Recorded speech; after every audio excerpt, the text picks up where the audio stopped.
దేశీయ స్టాక్ మార్కెట్లు భారీ నష్టాలతో ముగిశాయి. 770 పాయింట్ల నష్టంతో సెన్సెక్స్, 241 పాయింట్ల నష్టంతో నిఫ్టీ ముగిశాయి. ఇవాళ స్వల్ప లాభాలతో ప్రారంభమైన దేశీయ స్టాక్ మార్కెట్లు ట్రేడింగ్ క్లోజ్ అయ్యే సమయానికి నష్టాలకు జారుకున్నాయి.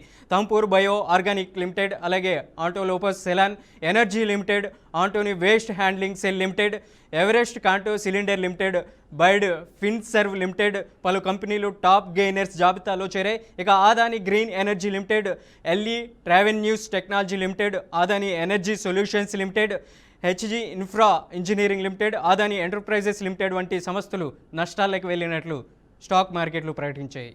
ఇవాళ ప్రారంభం నుంచినే స్టాక్ మార్కెట్లు నష్టాల్లో కొనసాగుతున్నటువంటి పరిస్థితి ఉంది. సెన్సెక్స్, నిఫ్టీ భారీ నష్టాలను చవిచూసినటువంటి పరిస్థితి అయితే కనపడుతుంది. ఇక ఇదే అంశానికి సంబంధించి మనతో పాటు ఫోన్ లైన్లో మరింత అప్డేట్ ఇవ్వడానికి మార్కెట్ నిపుణులు ప్రభు గారు ఉన్నారు. ప్రభు గారు, ఏంటి సెన్సెక్స్, నిఫ్టీ మార్నింగ్ నుంచి నష్టాల్లో ప్రారంభమైంది, పలు కంపెనీలు కూడా నష్టాల బాట పట్టినటువంటి పరిస్థితి కనపడుతుంది. హలో ప్రభు గారు, వినపడుతుందండి.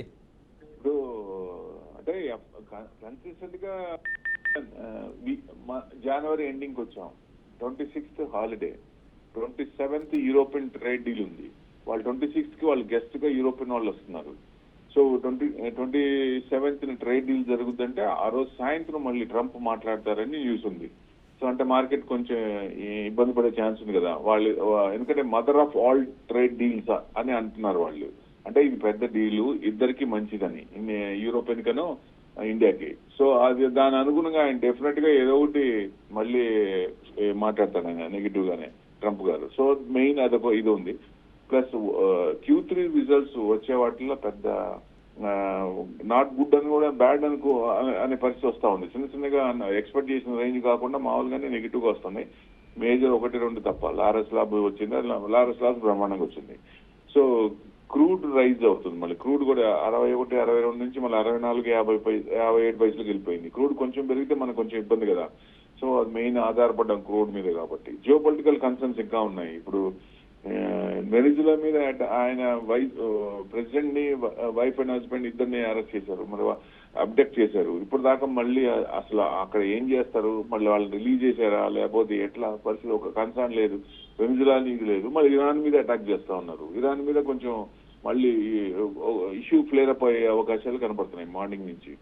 మెయిన్ ఇదే కాకుండా మనకు వచ్చేసరికి అదాని వాళ్ళ మీద మళ్ళీ ఆ కేసు, అంటే US securities and exchange commission వాళ్ళు యుఎస్ కోర్ట్ ని అడిగారు, పర్మిషన్ అడిగారు. గౌతమ్ అదానీను, సాగర్ అదానీ ఒక బ్రైబ్ కేసులో ఉంది, వాళ్ళకి నోటీసులు ఇవ్వాలనే ఉద్దేశంతో అడిగితే అక్కడ మరి ఆటోమేటిక్ గా మరి అక్కడి నుంచి అంతకుముందు మరి డైరెక్ట్ గా ఇద్దరికేమో సపోర్ట్ చేశారు. ఇప్పుడు మనకి మోడీ గారు సపోర్ట్ చేయట్లేదు కాబట్టి అది డైరెక్ట్ గా కాకుండా ఇండైరెక్ట్ గా కొట్టే అవకాశం ఉంది కాబట్టి మళ్ళీ ఇష్యూని పైకి తీసుకొచ్చారు. దాని అనుగుణంగా అదానీ స్టాక్స్ మొత్తం పడ్డాయి. దాని ఎఫెక్ట్ పడుతుంది కదా. ఇప్పుడు అదానీ స్టాక్ నిజంగా అరెస్ట్ చేసి వాళ్ళు ఇచ్చేస్తే బ్యాంకులన్నీ ఇబ్బంది పడతాయి, బ్యాంకులు కొంచెం ఇబ్బంది పడే ఛాన్స్ ఉంటాయి. ఆ నెగిటివ్ ఉంది కాబట్టి స్టాక్స్ అన్ని పడ్డాయి. సో మెయిన్ ఎక్స్పైరీ రిలేటెడ్ అంటే మంత్ సిరీస్ ఎప్పుడు ఎక్స్పైరీ? మంగళవారం, అంటే సోమవారం సెలవు. సో మంగళవారం సెలవు కాబట్టి 1 day ముందే జనరల్ గా క్లియర్ చేసుకుంటారు మొత్తం. కాబట్టి ఆ పొజిషన్ కూడా ఇవాళ క్లియర్ చేసుకుంటున్నారు అనుకోవచ్చు ఒక రకంగా. ఇది మెయిన్. రూపీ చూస్తే 92కి వెళ్ళిపోయింది. అసలు ఆర్బీఐ గవర్నర్ ఆయన ఐఎన్ఆర్ పట్టించుకునేటట్లేదు. అది పోను 100కి వెళ్ళిపోయేటట్టుంది. పొంగ 100 రూపీస్ అంటే 19 అంటే ఫస్ట్ మనకి $1 $1 రూపీ ఇది ఉండేది. ఇప్పుడు ఎంత పెరిగిపోయింది? $1 100 రూపీస్ దాకా వచ్చేస్తా ఉంది. సో బాగా ఇదైపోతుంది, అది ఎఫెక్ట్ కదా.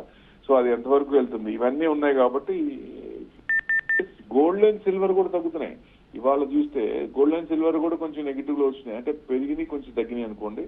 ఏదైనా మెయిన్ కొంచెం స్పీడ్ అనేది తగ్గుతుంది.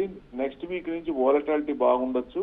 సో బడ్జెట్ దగ్గర వస్తుంది కాబట్టి బడ్జెట్ మూవ్మెంట్ మంగళవారం నుంచి స్టార్ట్ అవ్వచ్చు. ప్రిపరేషన్స్ అన్ని స్టార్ట్ అవుతాయి కాబట్టి. సో సండే బడ్జెట్ ఉంది. సో దాని అనుగుణంగా బడ్జెట్ లో ఏదన్నా ఇస్తేనే బూస్ట్ అయ్యే అవకాశాలు ఉంది. ఏదైనా ఇన్వెస్టర్స్ కి ఏదైనా లాంగ్ టర్మ్ క్యాపిటల్ గెయిన్స్ కానీ షార్ట్ టర్మ్ క్యాపిటల్ గెయిన్స్ కానీ ఏదైనా బూస్ట్ ఇస్తారు. లేకపోతే ఇన్కమ్ ట్యాక్స్ లో వైఫ్ అండ్ హస్బెండ్ ఇద్దరిది కలిపి కొంచెం కన్సెషన్ ఇస్తారనే ఉద్దేశం ఏదో నడుస్తా ఉంది. అది ఎంతవరకు అనేది తెలీదు.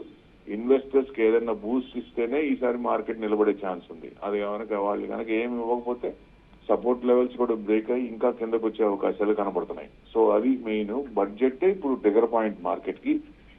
ఆ ట్రిగర్ పాయింట్ కనుక పాజిటివ్ ఉంటే పాజిటివ్ ఉంటుంది, నెగిటివ్ అయితే నెగిటివ్ ఉండే అవకాశాలు కనపడుతున్నాయి. ప్రభు గారు, నెగిటివ్ ఇంపాక్ట్ నుంచి ఏదైతే స్టాక్ మార్కెట్లు బూస్టింగ్ వచ్చేటువంటి అవకాశం ఉంది అంటారా? ఇన్వెస్టర్లకి బడ్జెట్ కూడా ప్రవేశపెట్టబోతారు ఈ మంత్ ఎండింగ్కి. మరి ఎలా ఉండబోతుంది స్టాక్ మార్కెట్లు? ఇదే నష్టాల్లో లేకుంటే లాభాల బాట పట్టే అవకాశం ఉందంటారా? ఇప్పుడు చెప్పింది అదే కదా, ఎస్ బడ్జెట్ వచ్చిన దాన్ని బట్టే కదా ఎఫెక్ట్ ఉండేది. ఎస్. ఇప్పుడు బడ్జెట్ పాజిటివ్ ఉంటే పాజిటివ్ ఉంటుంది, బడ్జెట్ నెగిటివ్ గా ఇస్తే నెగిటివ్ గా. ఏమి ఇవ్వకుండా న్యూట్రల్ గా ఇచ్చినా, ఏం సపోర్ట్ చేయకుండా మామూలు బడ్జెట్ ఇచ్చినా కానీ కొంచెం మార్కెటింగ్ కొంచెం పడే ఛాన్స్లే ఉంటాయి.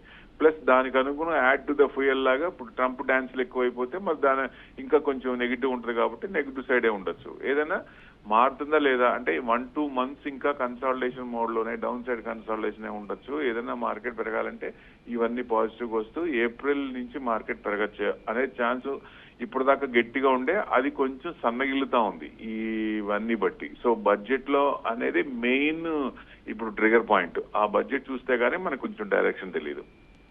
రైట్. ఏదైతే మోదీ ట్రంప్ ఈ నిర్ణయాల వల్ల అయితే యుఎస్ తీసుకునేటువంటి ఎఫెక్ట్స్ వల్ల బడ్జెట్ మీద పడేటువంటి అవకాశం ఉందంటారా ఏదైతే స్టాక్ మార్కెట్ల మీద?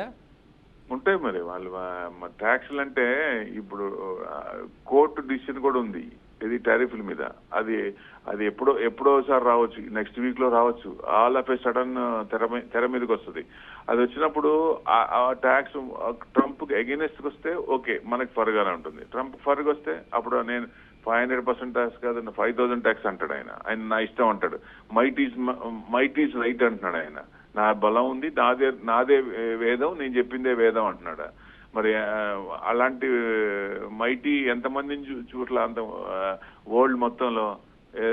సో అట్లా ఎట్టి పరిస్థితులకే ఎఫెక్ట్ వరల్డ్ మొత్తానికి చూసినా యుఎస్ కి. ఎందుకంటే వెస్టర్న్ పవర్ అంటే యుఎస్, యూరోపియన్ కంట్రీస్ ఇప్పటిదాకా ఏలుకున్నారు. ఇప్పుడు యూరోపియన్ కంట్రీస్ కి వ్యతిరేకం అయిపోయి ఇప్పుడు సౌత్ ఏషియాలో కలిస్తే గనక డెఫినెట్ గా వాళ్ళు డీడాలరైజేషన్ అవుతారు, డీఫేమ్ అవుతారు.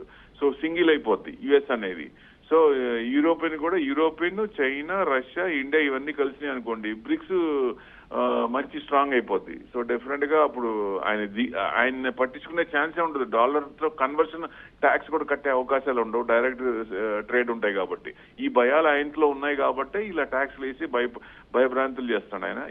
ఇది లాస్ట్ లెగ్ ఆయనకి ఎట్టి పరిస్థితిలో. ఎందుకంటే పార్టీ పునరాలోచించి ఏమైనా చేస్తుందా, జనాల నుంచి రివోల్ట్ వస్తుందా, అక్కడి నుంచి ఇది మెయిన్ ఇంపార్టెంట్. ఇంకా కూడా రాకపోతే ఎవరేం చేయలేరు. ఇక వాళ్ళు యుఎస్ కి, మన వాళ్ళు కూడా డాలర్ డ్రీమ్స్ అని యుఎస్ కి పరిగెత్తేది ఇది కూడా దాదాపుగా తగ్గిపోయింది. ఇప్పుడు పిల్లలు కూడా చెక్కు యూనివర్సిటీకి జాయిన్ అవ్వట్లేదు. సో వాళ్ళు కూడా పిలుస్తా ఉన్నారు జాయిన్ అవ్వండి, ఎంఎస్ కి జాయిన్ అవ్వండి. చాలా మంది కూడా ఆగిపోయారు. 2028 దాకా యుఎస్ కి వెళ్లాల్సిన పని లేదన్నట్టు ఆగిపోయారు. సో ఆయన ఎఫెక్ట్ అంత పడుతుంది మరి. సో మన మీద ఆధారపడి మళ్ళీ మనల్నే ఇచ్చేస్తాడు ఆయన. అంటే పిచ్చోడి చేతిలో రాయి అనుకోవచ్చు ఒక రకంగా. వాళ్ళ selection of president is 100% wrong.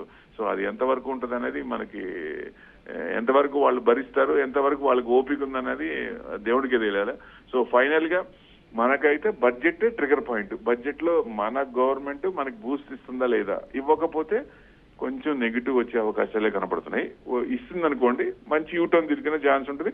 But 1-2 months అంటే బడ్జెట్ అయిపోయినాక కొంచెం అన్ని ఇది ఉంటాయి కాబట్టి 1 month గ్యాప్ తీసుకొని ఏప్రిల్ నుంచి మార్కెట్ పెరగచ్చు. అప్పుడు ఎఫ్ఐఎస్ కూడా ఇన్వెస్ట్మెంట్ ఎక్కడికి వెళ్ళాలని చూస్తారు కాబట్టి బడ్జెట్ లో వాళ్ళకి గనక ఏదైనా బూస్ట్ ఇస్తే, కార్పొరేట్ ట్యాక్స్ అలాంటి బూస్ట్ ఇస్తే, ఎందుకంటే లాస్ట్ టైం కూడా 19లో వాళ్ళకి ఇచ్చాం, కార్పొరేట్ ట్యాక్స్ తగ్గించాం, అప్పుడు బాగా వచ్చారు. అట్లానే ఇప్పుడు ఈసారి కూడా వాళ్ళకి ఇవ్వచ్చు ఛాన్స్ ఉంది. ఇచ్చారు అనుకోండి మార్కెట్ ఫ్లేర్ అప్ లకి ఎనీథింగ్. మోతిలాల్ 30,000 ఇచ్చింది 30,000 ఈ డిసెంబర్ కల్లా 2026 అనేది కరెక్ట్ కావచ్చు 100%. రైట్ ప్రభు గారు, థ్యాంక్ యూ ఫర్ ది